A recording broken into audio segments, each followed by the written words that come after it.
Hello friends, welcome to my channel.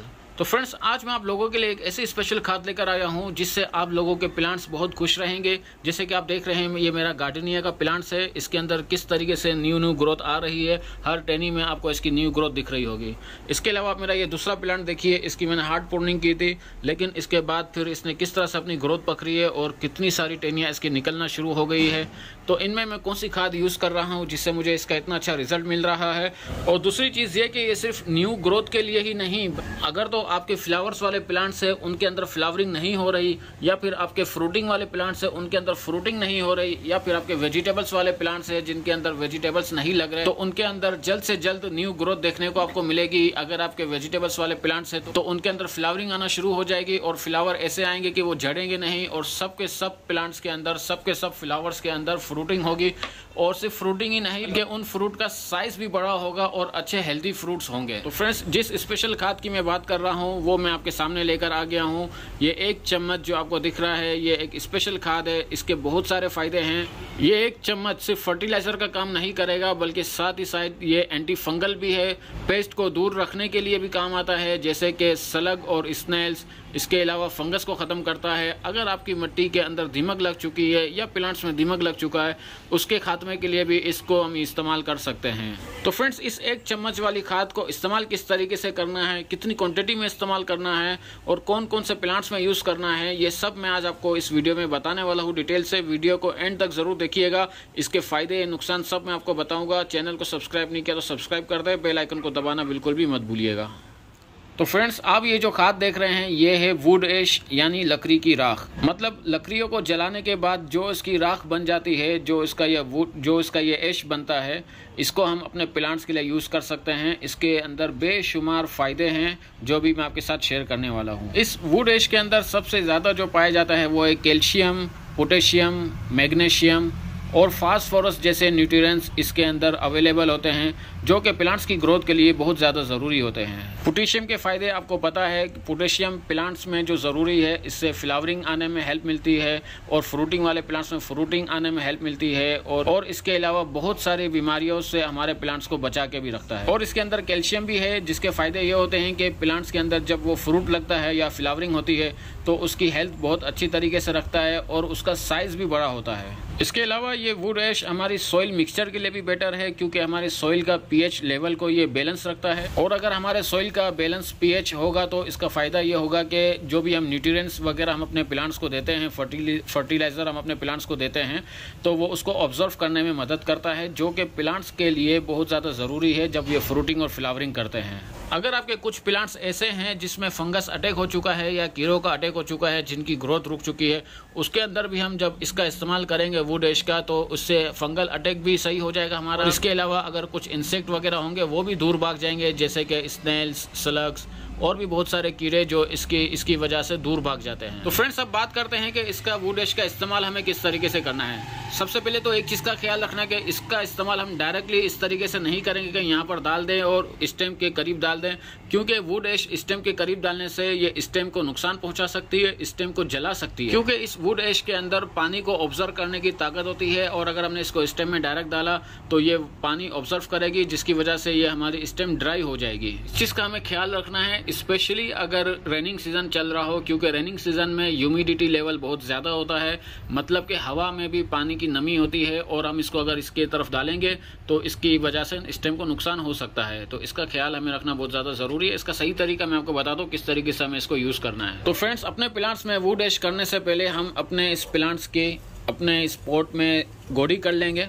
कम से कम 2 inch तक इसकी गोडी कर लेनी है, क्योंकि जब हम इसके अंदर वुड ऐश को ऐड करेंगे तो उस वुड ऐश को इस सॉइल के अंदर अच्छे तरीके से मिक्स करना ज़रूरी है। क्योंकि जब हम इसको मिक्स करेंगे तो वुड ऐश के अंदर जो भी न्यूट्रिएंट्स है, जैसे कि मैंने आपको बताया, पोटेशियम है, कैल्शियम, मैग्नीशियम, फास्फोरस और भी बहुत सारे एलिमेंट्स इसके अंदर पाए जाते हैं, वो अच्छे तरीके से इसके अंदर मिक्स हो जाएंगे और फिर रूट्स को इसको ऑब्जर्व करने में हेल्प मिलेगी। और जब रूट्स इसको अच्छे तरीके से लेगी, स्टेम के थ्रू ये लीव्स तक पहुंचाएगी, तो फिर आप इसका रिजल्ट देखेंगे कि कितनी जल्दी आपके प्लांट्स देखते ही देखते फ्लावरिंग पर आ जाएंगे, फ्रूटिंग पर आ जाएंगे, और अगर न्यू ग्रोथ आपके प्लांट्स कर रहे हैं तो वो न्यू ग्रोथ के ऊपर आ जाएंगे।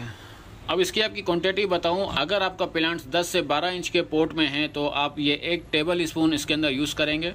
और अगर इससे बड़ा पॉट है आपका 18 इंच का है तो उसके अंदर 2 टेबल आप इसमें यूज़ करेंगे। मेरा ये बड़ा पॉट है, इसके अंदर मैं 2 टेबल यूज़ करने वाला हूँ। और इसको डालना किस तरीके से है, स्टेम से दूर मिट्टी में अच्छे तरीके से इसको आप फैला दें। स्टेम से दूर रखना है, स्टेम के करीब आपको इसको नहीं डालना। इसको अच्छे तरीके से फैला दें। 2 चम्मच मैं अपने इस पॉट में डाल चुका हूँ। अब मैं इसको अच्छे तरीके से मिक्स कर लूँगा ताकि ये अच्छे तरीके से इसके अंदर मिक्स हो जाए। ये देखिए फ्रेंड्स, कितना अच्छे तरीके से मैंने मिक्स कर लिया है। आपको वुड ऐश ऊपर नज़र नहीं आ रही होगी। तो इसको मिक्स करने के बाद, क्योंकि मेरे प्लांट्स में अभी नमी अच्छी खासी बनी हुई है, रेनिंग सीजन चल रहा है यहाँ पर, तो इसके अंदर पानी अभी अच्छे से अवेलेबल है। तो इस वक्त मैं इसको पानी नहीं दूंगा। और आप जब इसको वुड ऐश को यूज़ कर रहे हो तो इस स्टेप के बाद, मिक्स करने के बाद आप अपने प्लांट्स को पानी अच्छे तरीके से दे सकते हैं। तो फ्रेंड्स, इसी तरीके से आपको यूज़ करना है। और इसको आप दोबारा कब यूज़ करेंगे, कम से कम इसको 2 हफ्ते के बाद आप इसको रिपीट कर सकते हैं और इसका इस्तेमाल आप कंटिन्यू कर सकते हैं। बस क्वांटिटी का ख्याल रखना ज़रूरी है, क्योंकि अगर आप इसकी क्वांटिटी ज़्यादा कर देंगे तो ये वुड ऐश आपके प्लांट्स को नुकसान भी पहुँचा सकता है। फ़ायदे तो इसके बहुत सारे हैं, अगर हम इसकी क्वांटिटी का ध्यान नहीं रखेंगे तो इसका नुकसान भी हो सकता है, जैसे कि मैं आपको स्टेम की एग्जाम्पल दे चुका हूँ। इसके अलावा एक और चीज़ मैं आपको बताऊं कि इस वुड ऐश को हम अपने प्लांट्स के लीव्स के ऊपर भी डायरेक्ट यूज़ कर सकते हैं। लेकिन उसको यूज़ करने का तरीका क्या होगा कि आपके लीव्स के ऊपर अगर कोई इंसेक्ट लगा है या कीड़ों का अटैक हुआ है, या आपके लीव्स के ऊपर कीड़े, अक्सर आपने देखा होगा कि उसमें सुराख हो जाते हैं, या फिर लीव्स माइनर हो जाता है, या फिर कुछ कीड़े पत्ते खा रहे होते हैं, या फिर फंगस अटैक हो चुका है, स्नेल, सलग्स कुछ भी हो चुका हो, तो आप उसको इस्तेमाल कर सकते हैं। लेकिन सिर्फ एक चीज़ का ध्यान रखना है, आप उस वुड ऐश को डायरेक्टली अपने लीव्स के ऊपर यूँ स्प्रिंकल कर सकते हो। लेकिन उसके लिए ज़रूरी क्या है, उसके लिए ज़रूरी ये है कि आपके लीव्स बिल्कुल ड्राई होने चाहिए, सूखे हुए होने चाहिए।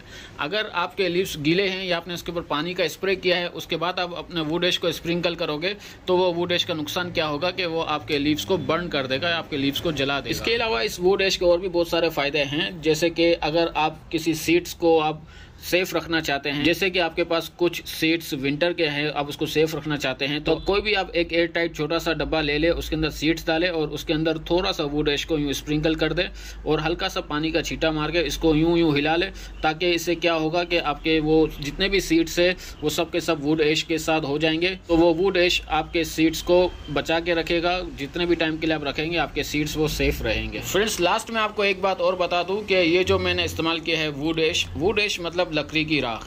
इसके अलावा एक चारकोल ऐश भी आती है, यानी कि कोयले की राख। लकड़ी की राख और कोयले की राख दोनों में फ़र्क है। लकड़ी की राख प्लांट्स के लिए फ़ायदेमंद होती है, लेकिन कोयले की राख बहुत ही, उसमें कम एलिमेंट्स होते हैं, बहुत ही कम न्यूट्रिएंट्स पाए जाते हैं, लेकिन उसमें बहुत सारी नुकसान वाली चीज़ें ज़्यादा पाई जाती है। तो इस चीज़ का आपको बिल्कुल ख्याल रखना है कि वुड ऐश यानी लकड़ी की राख, इसका इस्तेमाल हमारे प्लांट्स के लिए बहुत ज़्यादा फ़ायदेमंद है, जिसकी डिटेल मैं आपको वीडियो में ये बता चुका हूँ। फ्रेंड्स, मैं उम्मीद करता हूं कि आपको मेरा ये व्लॉग अच्छा लगा होगा। मेरी वीडियो को आप लाइक कीजिए, शेयर कीजिए, चैनल को सब्सक्राइब कर दें।